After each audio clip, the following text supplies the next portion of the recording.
Let me read from verse 1 to 5 for Joel 1.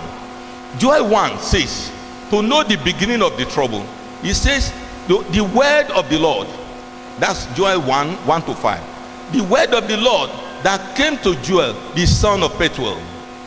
Hear this, ye old men, give ear, all ye inhabitants of the land. Had this been in your days, or even in the days of your fathers? Tell your children of it, and let your children tell their children, and their children another generation. For that which palmer worm had left at the locust eating,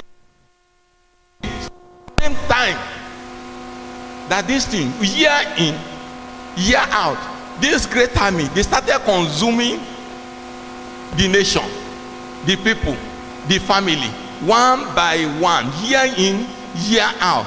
So it was the fourth. Let me finish reading it to 5.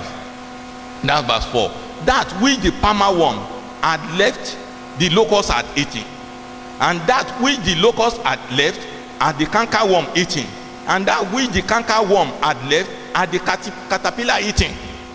Awake, ye drunkard, lazy, was no excuse, and weep and howl, all ye drinkers of wine, because of the new wine, for it is cut off from your mouth. That means there's an offense.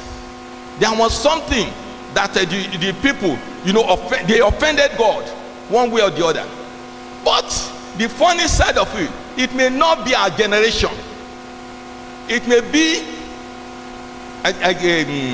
our forefathers' generation. It may be the problem of our land, of our nation, that is afflicting us, that is affecting us. That's what he's saying. He said that tell your children, tell your children, tell your grandchildren.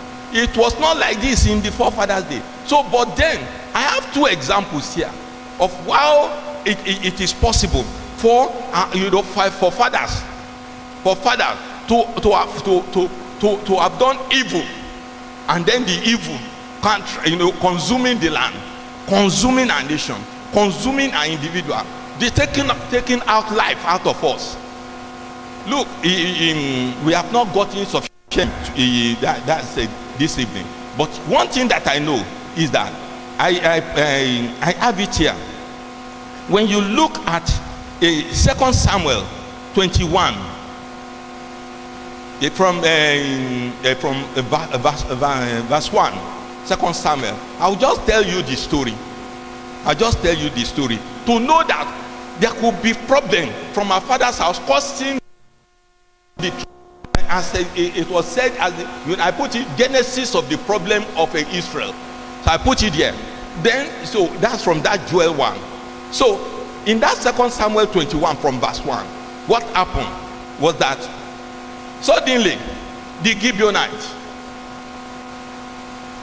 Israel, first year, with David at the head, first year, David, there was the harvest of that year was gone.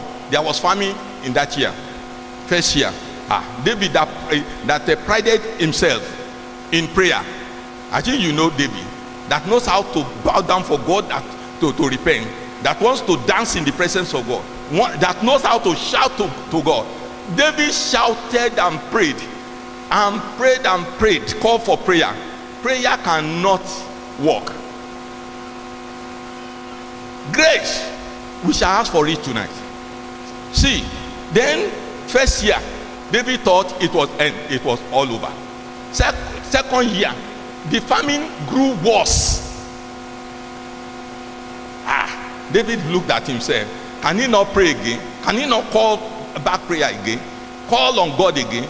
The third year, it was even greater. Worst thing happened. Then David shouted, as we will shout tonight. He shouted, say, Lord, what's this persistence? Why? What happened? That you are not hearing our prayer again. Then what happened? Then he went and found out. And then who laid the foundation of problem? It was Saul. and Saul had died. Then where did the trouble started? Since the time of Joshua. And you have said it before, but not in this decline. I said that Joshua, the people, if you recollect that day, we were thinking of another thing. The people of the Gibeonites, as Israel was taking the land, taking the land according to God's direction. Some people just came like beggars, and they wore beggars' dress, everything dirty, and they were so wise to bring mold bread, green bread, not green, but mold bread that has turned green. So they carried it, and they wore their agbada, their dress upside down, and they came to the camp of Israel like this, as if they were dying from the thirst and from journey. And then so the children of Israel wanted to kill them. Then Joshua said, no, don't kill them. Our fathers have told us that we should all entertain strangers, that if you kill them there will be trouble. So they now, because they are not carrying arms, so they now brought them to the camp, not knowing there were supposed to be 6 cities that Israel must conquer. Gibeon was the greatest among them, and Gibeon was, they sent their elders to come and pretend that they have gone very far. So on getting there, they now asked them what happened, and they told a lie. And they told a lie to the Israelites and told them that we are coming from very far country, and so we are now tired, we don't know where to stay, we just want to rest here. And then they now entertain them, and they gave them food and other things. But they now called on Israel, what, don't kill us, so we will tell you the whole thing, don't kill us. And they said they will not kill. Tell your God, swear by your God that you will not kill us. Then they swore that they will not kill them. So fine. Then they now settled down. They ate. After eating, I told the church here one day what we call covenant of salt. Covenant of salt. That's what it is.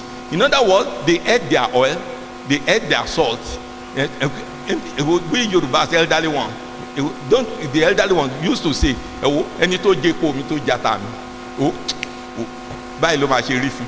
covenant of salt. That's what it means simply. So after settling down, then after they have eaten, they now told them, you have promised that you will not kill us. We are not from far country. We have the next people that you are coming to kill. The elder said, let us kill them immediately. Joshua said, no, if you kill them, God will never forgive Israel, because we have already given our word that we will not kill them. So, but then, what will you do? They said they prefer to be fetchers of wood and drawers of water. Then they now turn into mixed multitude among Israel. So then Saul, that did not know history, it's just like something that happened here in some few days ago. Don't let me, because it will be on the air. That the people that were here, that worked for the people here, they started mistreating them. They could not find their record. So the same thing Saul now, he didn't know the record. He started killing the Gibeonites.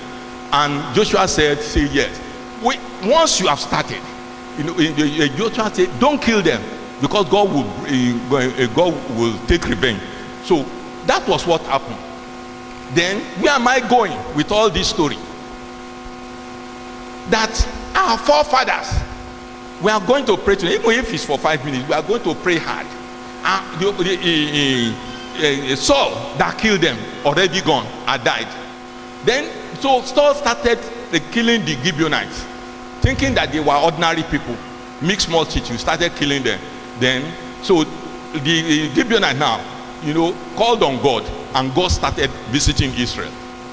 After years, so thereafter now, first year there was famine. David prayed, the whole of Israel prayed, it did not matter. Second year, just like this one that we are treating now, that we want to enter into, the same thing. Then third year, the same thing. Then what happened? They say it was Saul that started killing, that killed the Gibeonite. And the Gibeonite called on God and see, God, these people told us that they will not kill us, and now they are killing us. For 3 years. It was very grievous. Then, so David now called them. What do I do? They say, very simple. Do you need money? They say, no. We don't need money. Do you need to be restored? They say, no. What can I do to stop this famine? They say they need 7 sons of the household of Saul that they will kill. If you read the passage, and then they now brought, he had 2 from a concubine, 2 sons. Then the daughter of a Saul married to another person had 5 sons. Then they say they need 7. Then and they get see the whole of the old people for 3 years they were suffering. Then they now gave him. They brought those children and slaughtered them and killed them. They hung them on the tree from morning till evening, and they died because of the offense of Saul. So you can now see sometimes we'll be praying and praying. David that knows how to another one. David himself, after that incident in 2 Samuel 24, himself, God said,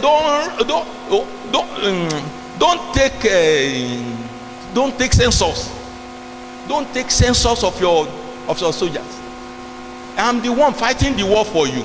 But sometimes sometimes our head will be swollen sometimes, and we'll just be big as if we are the owner of everything, not knowing that it is God that is working. So then he said, don't leave me.